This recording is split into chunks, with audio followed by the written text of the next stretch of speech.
Welcome back to the Middle Tech Podcast. You've got Logan Jones and Evan Knowles here recording out of the Awesome Inc. studio. And we just sat down with Jane Mosbacher Morris, who is the CEO and founder of To The Market. So To The Market is an awesome B Corp company that is going out and making a very turnkey solution so that large corporations and large retailers can work with these smaller, sustainable producers that are in the supply chain and make overall a more sustainable solution and give consumers access to ethically produced and things like female-founded businesses. And essentially, it's just giving these mid-sized and large retailers access to that supply chain in a very turnkey way through the platform that they've made. So we sat down with Jane and had an awesome conversation about her journey to becoming a founder, all the different things that she saw kind of in the market as she was doing diligence to build To The Market. And it was an awesome conversation just around sustainability and making ethically produced goods for the retail industry. Yeah. I mean, consumers are beginning to demand this. Media is now starting to put more attention on more ethical supply chains. They're starting to put more attention on those that are doing it wrong. And that's really important because consumers are starting to care more.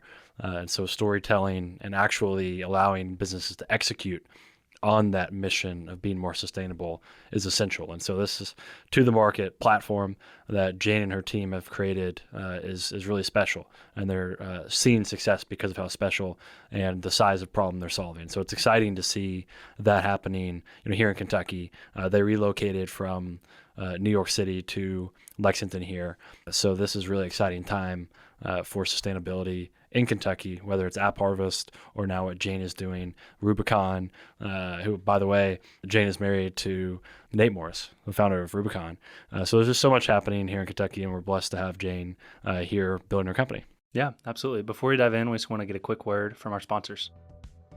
Middle Tech is presented by KY Innovation, the Kentucky Cabinet for Economic Development's entrepreneurship and innovation partner. KY Innovation exists to support and develop Kentucky's startup ecosystem, and we are proud to work alongside an organization whose mission aligns so closely with ours. If you're a founder building in Kentucky, you need to check out the resources that KY Innovation has to offer. You can find more information at kyinnovation.com. Middle Tech is sponsored by Render Capital, which is proud to present this year's 2022 Render competition. Are you a startup founder who could use $100,000? If so, our friends at Render Capital want you to apply. Render Capital invests $100,000 into 8 early-stage startups each year to help them scale their solution and attract future investment. Your startup should be one of those startups. I was one of those startups. My company, Simba, won in 2021. It's been an amazing experience. Patrick Henshaw and that whole team there at Render Capital are doing amazing things, helping entrepreneurs. And I encourage everybody to apply that has a startup that fits the criteria. And applications are open now, and the deadline is May 8th. To learn more about the Render competition and apply, go to render.capital/competition/. Or check out today's episode description for a direct link. Again, that's render.capital/competition/. Our next sponsor is the Johnson Law Group and Brandon Johnson. Brandon represents my startup, and I've had great experience with him and works with companies from inception to billion-dollar valuations. Whether you are trying to formalize a side hustle or bring new technology to market, the Johnson Law Group is willing to help by offering a free 30-minute consult. Schedule yours today at thejohnsonlawgroup.com and tell him that we sent you. All right. Hello, everybody. We're out of the Awesome Inc. recording studio here in downtown Lexington. We're sitting with Jane Mosbacher Morris, who's the founder and CEO of To The Market. It's a very exciting company who is doing amazing things in the sustainable supply chain space, ESG. There's all kinds of buzzwords that we could use around this industry, but she's creating an amazing platform and her team's doing amazing work. So we're excited to sit down with her, learn about what they're building, and talk about really the whole sustainability environment and industry and how that plays into many of the industries that we engage with all the time, like retail. So let's dive into your background real quick. First of all, thanks for joining. Yeah, thank you for having me. Super Absolutely. excited. So let's talk about, just off the gate, where you from, background, professional background before To The Market. Walk us through it. Sure. So, born and raised in Houston, Texas, although my mom was born in Kentucky, Okay. at Fort Knox, but born and raised in Houston. And in high school, 9/11 happened, and I felt really strongly about understanding what was the background for that. And so I decided to go to Georgetown University and study national security for my undergraduate, and was lucky enough to start working at the State Department in counterterrorism while I was still at Georgetown, and got hired full-time while I was a senior there, and thought I would spend the whole sort of first part of my career, or most of my career really, in national security. My specialty that I developed sort of accidentally was really helping women fight terrorism. So at this point in time, we were super involved in Iraq and Afghanistan, and I was really focused on helping women both in the security sector, so people in things like the Ministry of Interior, like our FBI or Ministry or Department of Justice, feel more elevated in the work that they were doing, as well as women in civil society. And I came away after working with these communities with the conviction that for change to really happen, it really required resources in the hands of people that were sort of being overlooked. And so I began to study developing world economies, which was not what I had planned, to do. I thought I would sort of stay in counterterrorism forever, but knew I needed to get a lot smarter on the private sector. And so while I was still at the State Department, I did an MBA at Columbia Business School, which was great because it really gave me time to look at developing world economies, really come to understand where there were opportunities, and started with the agriculture sector. Ag is the largest economy in the developing world, and I was really inspired by how much the agriculture sector has transformed over the last 15 years. So an anecdote that I like to tell is, growing up, being in high school, I remember very clearly Folgers was like the only coffee that you can consistently find, right? Or it's like sort of greasy spoon coffee shop, coffee, which by the way, they're, it's both great, but the idea that, fast forward 10 or 15 years, that I could pull over literally almost in the middle of nowhere in the US and find direct trade coffee from something like Starbucks was, something that if you had told me that when I was in high school, I never would have believed you. Similarly, I remember, again, because I'm from Texas, I remember Whole Foods like coming about.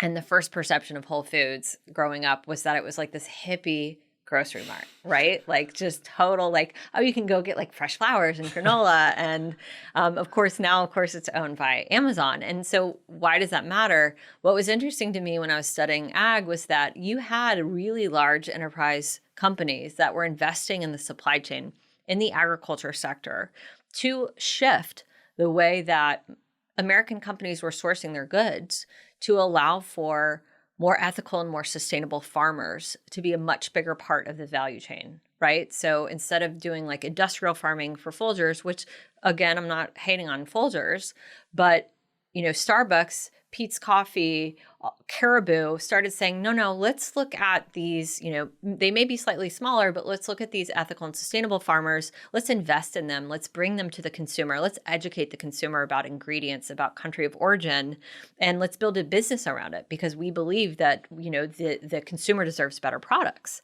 and that we can do better in the supply chain. And so I thought, okay, this is super interesting that you've had this strategic investment in the supply chain, in the agriculture sector, but this hasn't necessarily flowed into other sectors. So one of the largest economies in the developing world that I learned is actually the retail industry, which I never would have imagined. I worked retail in high school, like high school summers. And if you had told me I would be in retail tech, I would have cried or laughed or both probably. But it was never an industry I thought I would go into. But what I found was that you had so many of the same consumer sentiments around wanting more ethical and sustainable goods in retail. You had so much of the production taking place in these really crummy factories where environment, people's well-being was really not being sought after. And I thought, okay, can we take the same approach to the work that's been done in ag and apply it to retail? So that was sort of the original thesis of the business. I'm fast forwarding through other work that I did along the way to incubate the idea. I worked on human trafficking and labor exploitation for Senator McCain and his wife, Cindy McCain.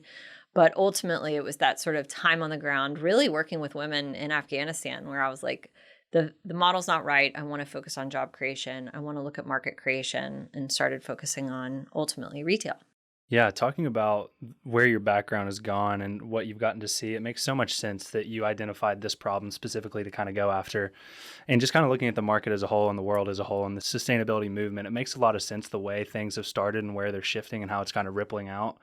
You think of organic food, anything you put in your body, obviously that's going to be the one that I feel like would be the most logical starting place. Totally. And now as that's moving out with the sustainability movement, you get into retail, you get into what you're buying and what you're wearing every day. Mm-hmm. So let's dive in a little bit more to what you guys are actually doing. So you call it being a turnkey supply chain. Is that a good way to describe what you guys are doing?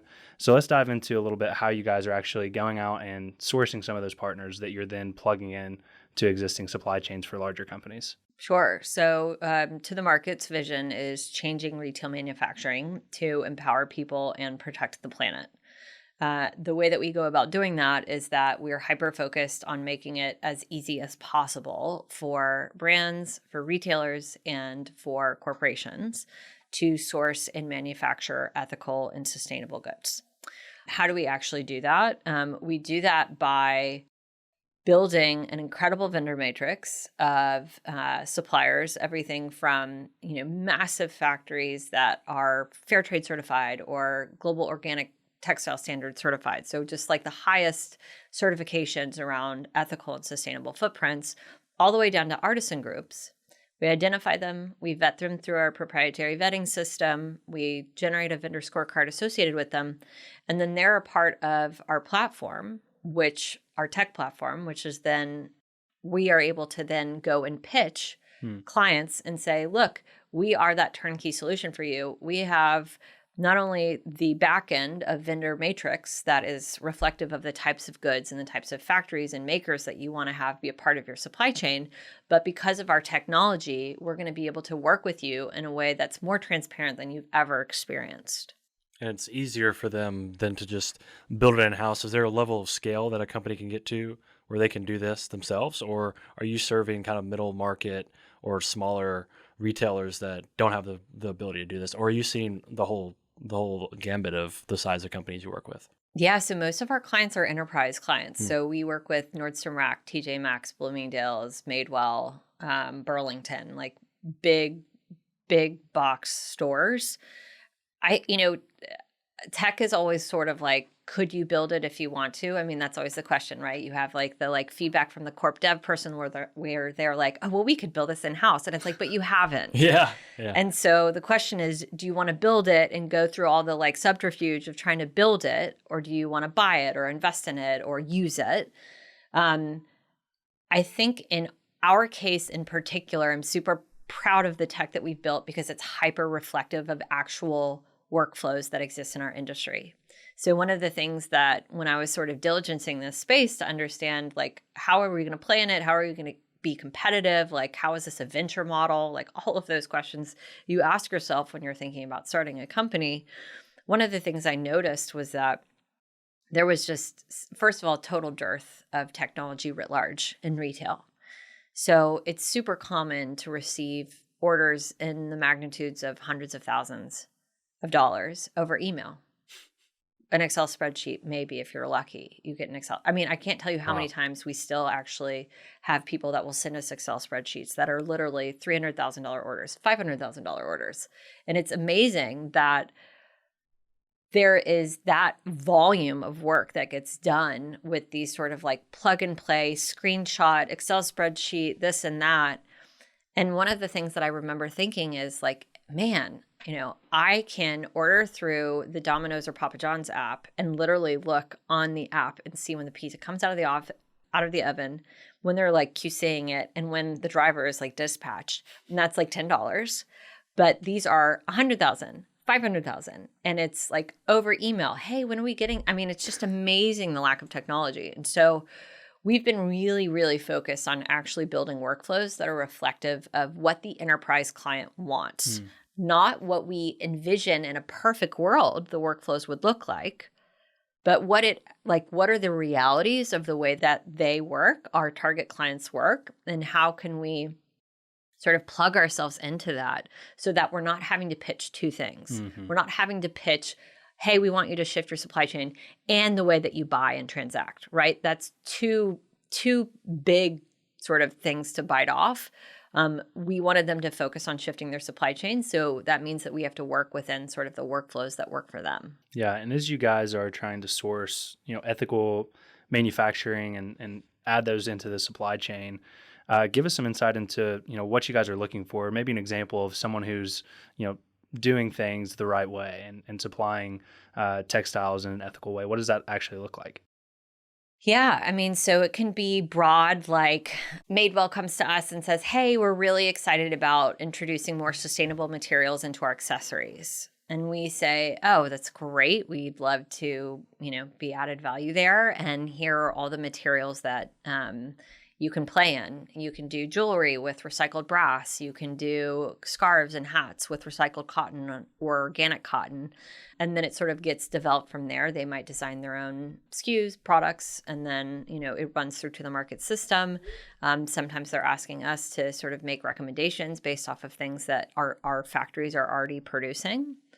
Other times, we have clients who come to us and it's their first time sourcing, at scale, and they have a vision for what they want to create, but they don't necessarily have the resources. And when I say resources, I mean the expertise in identifying makers and vetting them and onboarding them. And that can be big and small. I mean, we've worked with both big and small clients in helping them sort of bring product to life, which is amazing when you help bring product to life and then it ends up in like a Nordstrom, which, we've gotten to do, which is so neat. And talk about what are some metrics around that? How do you quantify? So when a company comes to you and they say, how ethical is this? Yeah. How do you quantify those things? Great question. So we're always chasing progress over perfection. And why I say that is that one of the things that I fundamentally believe is that ethical production and sustainability should be accessible to people of all price points. One of the things that I didn't love about some of the work that I've seen been done previously is that the price point tends to be like super elevated. So it becomes like a luxury good rather than it being, more available to everyone. And then I also wanted to make sure that we weren't taking the approach of being sort of shaming or preachy. Like that is not my spirit. That's not how I show up at all. So I didn't want to be in a place where it was like, unless you're doing it in fair trade production facility and you're in GOTS certified organic, like we're not moving forward. Sometimes it's somebody like a Burlington and you're like, okay, you're in conventional cotton. And so we're going to move you to like the next better thing, which is called Better Cotton Initiative cotton. Sometimes it's a Bloomingdale's and you can get them to that highest standard of organic cotton. So it's really about moving someone along their journey and being more sustainable and ethical. How do you then quantify that? There are a number of things that we do in-house that allow us to literally provide quantifiable metrics associated with our production process. So somebody like a Fisker Automotive comes to us and says, we want to have 30,000 tote bags. And we say, that's great. We'd love to make them in organic cotton. And we'd like for them to be made in the USA, which Fisker does all of their production in the US, which is so awesome. And we are literally able to give them metrics of how many liters of water were saved, how many carbon emissions were avoided, how many kilowatts of energy were saved, how many fair wages were created because they went through to the market supply chain versus going through a conventional supply chain using conventional fabric. So it's typically comparing our process to a traditional process. And I say that because there is no such thing as like I create a new consumer good in the world and it somehow reduces like the total carbon footprint, right? Like I can offset it, yes, but production is production, right? Consumerism is consumerism. So it's always about, okay, how can we make it better? How can we help our buyers better understand the difference that they're making by choosing a more sustainable, more ethical pathway through to the market versus conventional factory, conventional material. So one of the things you mentioned there that you try to avoid is making prices high for the consumer because it's difficult to source maybe, or the way that they want to brand it might be a luxury, and so they're excluding some members of the market. How close are we to sustainable retail or sustainable items from being close to what maybe more consumerish, mass-produced, maybe as a little unethical items are? Like, how big is that difference? Yeah, I think it totally depends and people ask that all the time, like, what kind of premium am I going to pay? And my answer is, like, it totally depends on how you're producing now, right? We have folks who are producing at, really ethical factories, but conventional cotton. And so the premium that they might be paying for organic might be minimal. There are folks who are producing in factories that they probably don't feel really good about the ethics on. And so they may be paying like a serious premium of, 20, 30% premium because they're shifting into a factory that they could put their name on and not be upset if people found out they were doing work there. So it super depends on where they're based. I think what needs to happen collectively and what we're a part of doing and making sustainable and ethical more accessible to people from all walks of life is looking at margin. So we have clients who will try to go out to market and are used to going out to market, making product in China in, I think very challenging factories that want to mark up their good by 85 or 90%.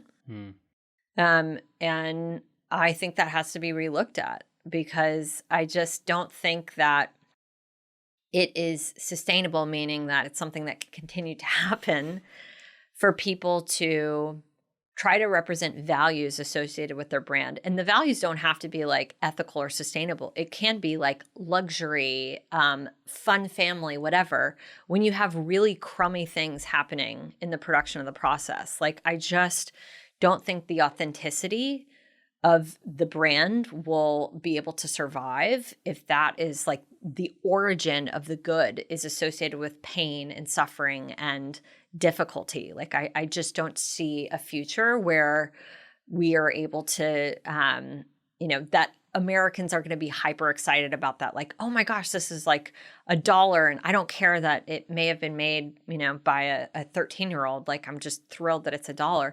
I think the mindset has shifted so significantly. And there is, by the way, of people of all ages and demographics and of all socioeconomic levels. And I say that with confidence because we do service Burlington. We do service TJ Maxx. Those are some of our biggest accounts, TJ Maxx, Nordstrom Rack. So, and that product turns. Like people are at every socioeconomic level are excited about something that they can feel good about from a values standpoint, from a production standpoint. It's just a function, I think, of us sort of collectively looking at, okay, you are typically looking at an 85% initial markup.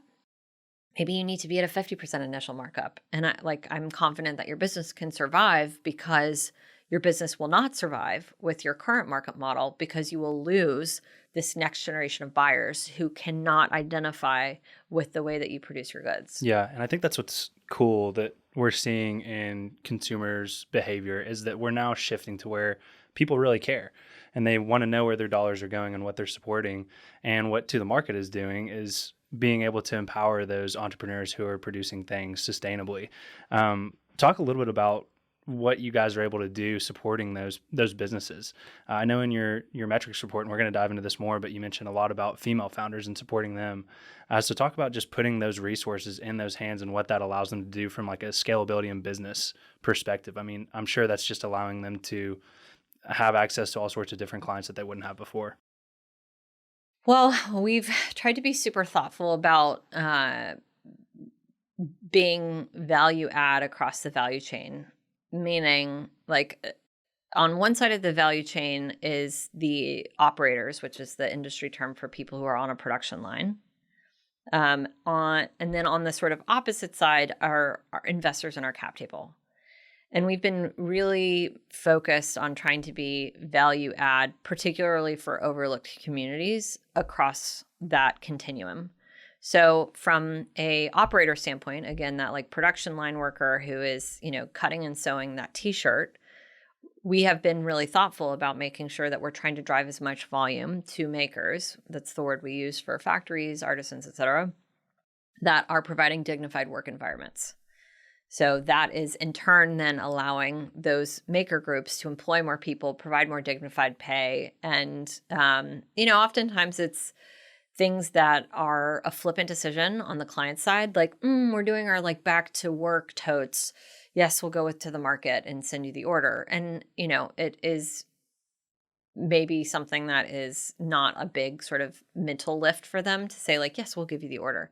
But what we hear from our makers on the ground is the order is the difference between school fees being paid or water being bought in communities where water is not available. And I say that because it gets back to the point that you said around consumers being more activated about how they spend their money. There is so much purchasing power that we as individuals have. And there is so much purchasing power that we in our professional lives have, that if we could be more, I would say, thoughtful about how we're spending that money, meaning that we are being a little bit more conscious about who we want to spend that money with, the trickle effect is significant. And it almost always, by leaps and bounds, outweighs the impact that we're having on issues that we care about. Women's empowerment, veterans employment, BIPOC businesses. I mean, name your value, made in the USA. You can have totally different values and still be using your wallet as a way to advance your values. And oh, by the way, the money that you spend, discretionary spending, far and away outstrips what you give to charity every year. I guarantee you. And oh, by the way, America is the most generous, philanthropic country in the world. And we as discretionary spenders are still spending far more on things that we make choices around. Where do we want coffee? Where am I going to get that, baby shower gift? Where am I going to get my holiday gifts? Than we are donating to charity. And so if we have values that are important to us, we as consumers absolutely have an opportunity to say, hey, I am going to commit to myself because I care about women's empowerment, that I'm going to buy as many of the gifts that I give over the course of the year, hostess, end of holiday, whatever, teachers, I'm going to buy those through women-owned businesses. Have marketing agencies or marketing teams within some of the retailers you work with, have they been able to quantify maybe the ROI of a case study or a story of ethical supply chain versus maybe their traditional marketing spend or the way that they traditionally are marketing? So do you understand what I'm asking? Are they able, by telling the story, say the sell-through is, are they increases seeing by that 50%? that is an incremental increase to their sales? Is that data there yet? I don't know if it is in our industry yet. I know certainly. So there are things like Nielsen surveys, Nielsen reports that are put out where they're doing interviews of consumers and buyers who are then indicating, would you be willing to pay more money for X good if you knew that it was produced by women-owned business? Yeah. Are you willing to pay more money or choose a product that's sustainable if it's within the same price point? And overwhelmingly, the numbers are in the 70s, the 80s, and 90 percentile. Huge portions and of every age group, that yes, there is a desire there. I don't think that there's yet been a true test in retail because agriculture is often commoditized or more commoditized than retail. It's easier to make comparisons, right? I have on the shelf a fair trade coffee and I have on the shelf, conventional coffee. So I can see sell through, but it's even hard there to isolate. But is that because the branding is better? Is that because it's a legacy brand? What is it that is making that turn? And this one may or may not turn. Retail is even sort of more variables, right? T-shirts aren't commoditized, different feel, different location, different colors of white. It's amazing how many colors of white you can choose for a white T-shirt. Trust me. And so I don't think there's been an isolated study that's been able to definitively say, but all of the sort of polling and Nielsen report surveys indicate that absolutely people are making choices that are reflective of for sustainability, for ethical production, for underrepresented communities when a product is of, comparable value. Yeah, I was just curious around that. So before we move into kind of a general sustainability discussion, outside of, to the market. Can you give us an idea of the size of your team, the size of the business, and where you guys are at in like your funding stages? Sure. So I guess we're about 20, and lean but mean. Actually really nice, but also, incredibly talented. We have an amazing executive leadership team. We've been super fortunate to be able to recruit people that are sort of far above our stage, because I think people are excited about the value proposition. So we have some really incredible industry veterans. For example, our Chief Operating Officer was the Executive Vice President of Global Operations for Diane von Furstenberg, DVF, which is like this massive global brand that I know you guys are looking at me like, what? But if I said it to probably a woman, they'd be like, that's amazing. Our Chief Revenue Officer has built and sold 2 brands previously himself, to serious scale. Our head of apparel used to manage $40 million in private label apparel at a competitor before we recruited her over. I mean, really exceptional people. As far as, the stage of the business, we've raised 4 rounds of capital, 3 equity, 1 debt. And we are, likely going to go out and raise sort of an A2. We raised the Series A1, and we'll likely raise an A2 later this year. Yeah. Are you doing the fundraising, I guess? Oh, I'm always fundraising. Yeah. You're always, that's what I was getting at. Is like, what's the experience like fundraising for you? Where are you spending your time fundraising? Is it in Middle America? Is it the coast? Talk about, that experience for you. Yeah, I mean, retail tech is not a particularly favored industry traditionally in the U.S., which is fascinating. It's fascinating because it's so core to our existence. Like, we are such a consumer-focused country, which I'm not throwing shade on. It's fascinating that we as a country are not as excited about retail tech, given that we spend so much money on products. It's a much more sort of beloved industry in Europe and in Asia, interestingly enough. We have some really fabulous European investors, which I'm super proud of. And in the US, I would say they are, really actually North America, because we have Canadian investors too. I would say they're pretty spread out. I mean, we used to have we used to be headquartered in New York, so we have, some conglomerate group of New York investors. But if I looked at our cap table, I'd say it's pretty spread out. I think what we focus on is, people who are interested in supply chain, which thankfully people have realized how critical it is to have technology there. So the space has gotten significantly frothier since we even authorized our A1 in the fall of 2021. And then folks who, may be interested in ESG solutions and really are putting a thesis around ESG investments. So that's sort of the strategy. But, as you said, oftentimes it's really just you leapfrog and network into, one investor to the next. And it's not always like a sort of cut and dry, like I've identified my top tier, and now I do outreach in week 1. I mean, that's like what they want to tell you, but that's not how it works at all, as you all know. Like it's so exhausting, but it's kind of fun at the same time, being able to pitch your vision and people, resonate with it, even though maybe 1 out of 100 people resonate with it. That's right. It's still fun. You're right. But it's hard. And those numbers are about right, by the way. So for folks who haven't fundraised, that's right. You're going to email 100 people, maybe 10 people will feign interest, and you might get 2 checks, literally. Exactly. Yeah. Well, let's jump to some general sustainability topics. One that I'm most excited to talk about is, your B Corp status. We're hearing more and more about this. We're seeing more companies do this, especially here in Kentucky. There's a great organization here in Kentucky that is helping people do and become B Corps. Awesome. Talk about, why you guys did this and what that means. Yeah, I think when we thought about being B Corp certified, I thought it was a great way for us to have a third-party verification for everything that we stand for, which is ethical and sustainable production. But ultimately, the production is being done because we believe in the dignity of work, and we believe in, trying to leverage market forces for good. And so we have always had innumerable certifications associated with our makers, right? Everything from ethical related certifications about how they pay their workers to sustainability related certifications, what type of material they use, water use, chem use. I mean, there are quite a bit of certifications that exist.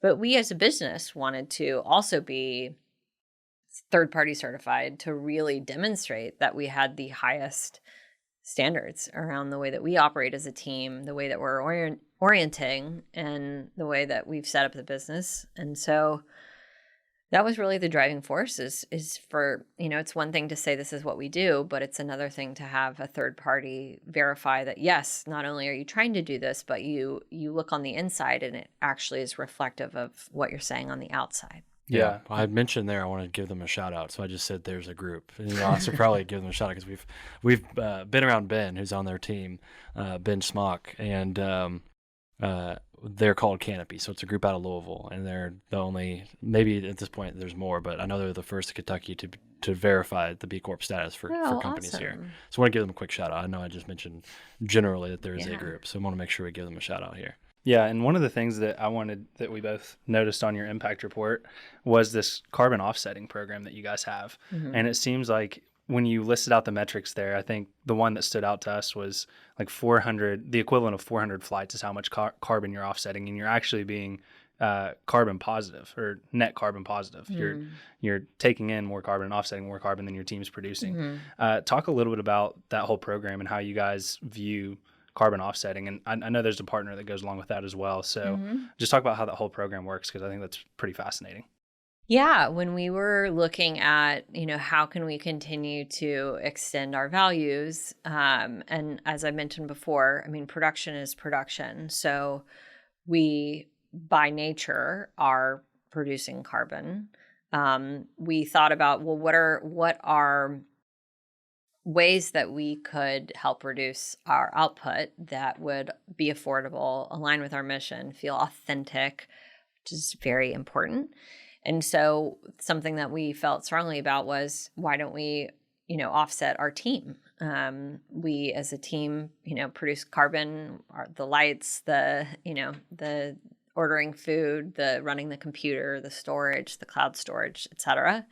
And thought, okay, well, this is something that we could afford to do. We could offer this as a benefit to our teammates, just the same way you would offer dental and health and other services. We can offer this as a benefit that we will carbon offset our team. And to do so, we specifically picked projects that were aligned with countries that we actually produce goods in. So, of course, how do you offset carbon? You do things like planting trees, as an example. So we wanted to be really focused on communities where we're actually doing work, so that it felt more aligned with our vision. And so that's something that I'm super proud we're doing. And we're looking in Q3 and Q4 of 2022 this year at extending a add-on service for our clients to begin to actually offset the production of their goods.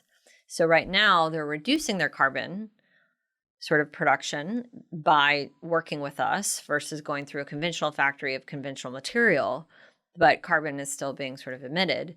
And so we're looking at an add-on service where you can actually tack on, offsetting the production of your good through sort of a carbon offset, which is super cool. I've gone down the rabbit hole of the whole carbon offset industry, and it's so interesting, especially from what's happening from a tech perspective, where it's basically becoming APIs that just plug into your electricity bills or your, as you mentioned, your cloud services.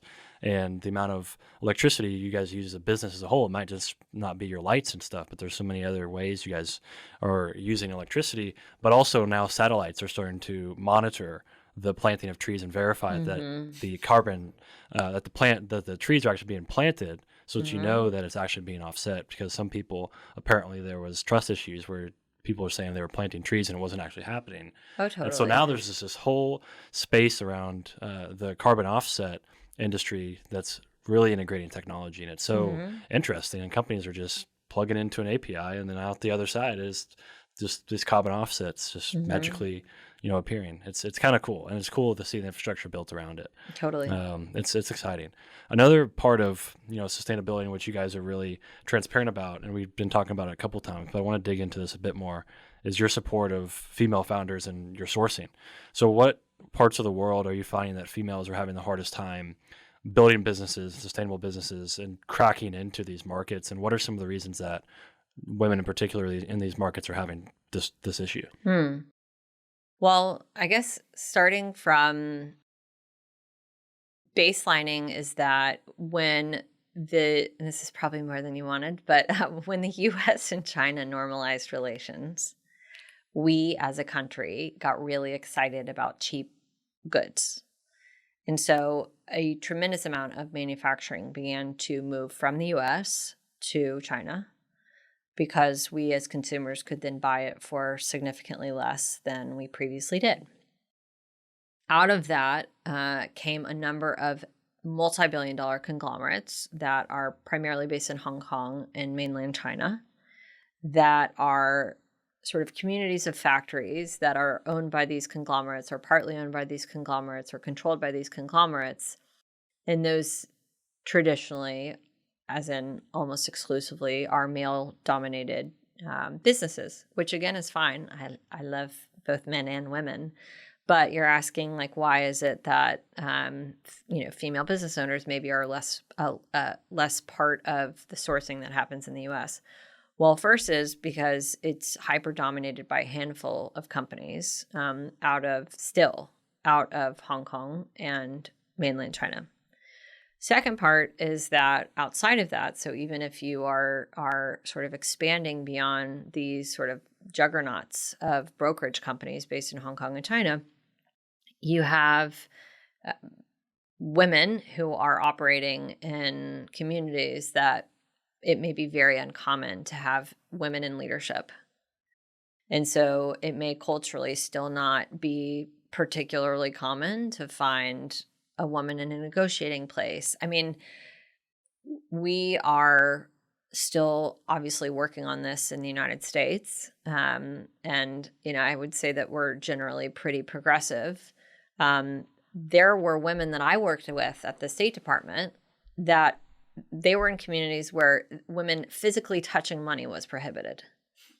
So you just have these sort of like layers of challenge when it's super uncommon for them to even be involved in money-related matters, let alone be in charge of other people, some of whom might be, not women, to actually doing business. So I think it's most of the production still happens in the developing world.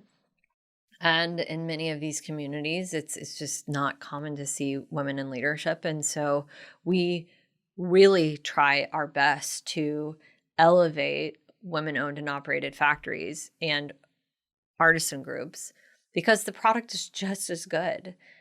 They just, like all of us, want to be given an opportunity to compete and even try to be selected.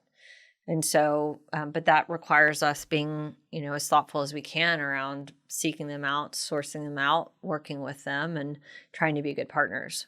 Yeah. And as a female founder yourself, what advice do you try and give to other female founders who have an idea and want to step out and be an entrepreneur themselves? Based on your experience, what kind of advice do you give them? I would say that you have to be your own biggest advocate. Just the most, and that is both externally, meaning let me remind you everything that I've done. Let me remind you of why my, KPIs for my business are worth you investing in, or why you as a customer should believe and go with my business versus others, but also internally. So the narrative that we all tell ourselves is more important than anything else, right? It is the core of how our brain functions is what we feed our subconscious mind. So if to anyone, but for female founders especially, you have to retrain yourself to remind yourself, you're so good. You're so good at this. I'm so capable. I'm going to go in here and I'm going to kill it. And I'm going to do a great job. And I say that because the way that men and women sometimes are raised, sometimes women, which isn't necessarily a bad thing, it just is, we're often encouraged to be certainly more humble, but sort of not putting ourselves in the spotlight. It's sort of looked down upon to be super sort of assertive sometimes. And obviously some of this is changing. And I'm not, again, poo-pooing like some of these traditional cultural norms. I'm just saying that they don't necessarily suit you being successful as a female founder. Because as a founder of any gender, you have to relentlessly be your own champion. I mean, because people will tell you your idea sucks every day. Every day. It doesn't matter if you're $1 billion, $2 billion, $100 million. People will tell you that your business, you don't have anything. I don't get your business. Like, I don't know why you're valued at this. I don't know why a consumer would ever choose you. I don't know why a customer would ever choose you. I mean, that is going to be a part of your life every day. And so retraining your brain to say like, it doesn't matter. It doesn't matter. I'm great. I'm great. What I'm building is so important. I'm going to get to this level. I'm going to get to this level. Is like you almost get to brainwash. So what would I say to female founders? I would say begin to brainwash yourself now. Like begin to change the narrative in your head. Begin to tell yourself how great you are, how much added value you are, that your business is going to, do exactly what you want it to do and retrain that narrative because the like, well, if they like me, it'll come, or like, if it's meant to be, it'll be, or like, oh, like I got to know my business might not be good. I mean, the resiliency, the scar tissue that you have to develop is the key to your success because so many businesses, it's just a game of persistence. Can I survive? Can I survive the consistent rejection? Will I keep going? Will I persist through the brutality, the street fight that I experience on a daily basis of trying to build this business? The stress. I mean, I was even like laughing because I was, looking at some ailment. Oh, I have sciatica. That's what it was. And I was like, oh, this is another ailment I can add to my list of things that I've experienced, like while being a startup founder. I mean, I remember when I got shingles a couple years ago, like early 30s, shingles. Like this is like a disease that impacts people in their 60s. And it was totally stress induced. And so I share that because it's all been scar tissue that I've had to develop to become more resilient, to become more convinced of my own success, more determined, more relentless, and rejecting like negative feedback. Not to say you don't take market feedback, but you really do have to brainwash yourself because the rejection is so consistent. Yeah, and I feel like that's why we think it's really important to tell stories like yours and highlight more female founders because I mean, it is really hard if you haven't been brought up that way, if you haven't been raised to really believe in yourself. I think it's really important to have examples that you can look to and point to and say, oh, well, she has this mindset. Why can't I retrain myself into that sort of mindset? So that's something we're making a big concerted effort to do more of is just highlight female founders because, like I said, that's just the foundation for a startup ecosystem is just to have examples to look to. But as we wrap up here, we always like kind of ending on a forward-looking statement. So tell us where you want to see To The Market go in the next 3 to 5 years. So To The Market, we are on a path of domination. We are like so set on changing this industry. The industry is so monopolistic in so many ways, and so many players are multi-billion dollar, and there are very few sort of small fries that participate. And so jumping from being a small fry to being, that first sort of threshold is 100 million plus, and then the next threshold is, plus, plus, plus. And so we're determined to do it. And I think we're on the right path to make it happen. Well, before we let you go, we always like giving our guests a chance to kind of plug their websites or any ways that the audience can reach out to them. So tell us where they can find more about To The Market and about yourself as well. Yeah, tothemarket.com is first place to go. We're on social media for the business under Let's Go TTM. I am at Jane Mosbacher, my maiden name. And then if you want to read more about my journey, I wrote a book, Buy the Change You Want to See, that Penguin Random House published in 2019. And it talks about why I believe conscious consumerism should be a part of everybody's journey, regardless of socioeconomic, political, whatever. So would love to have folks take a look at that as well. I also narrated the audio version if people want to hear this this voice a little longer. With the extra mile. I love it. Yeah. Well, thank you so much for coming on and Thanks, telling your guys. story and talking about To the Market. And we're looking forward to seeing it continue to grow. Thank you, guys.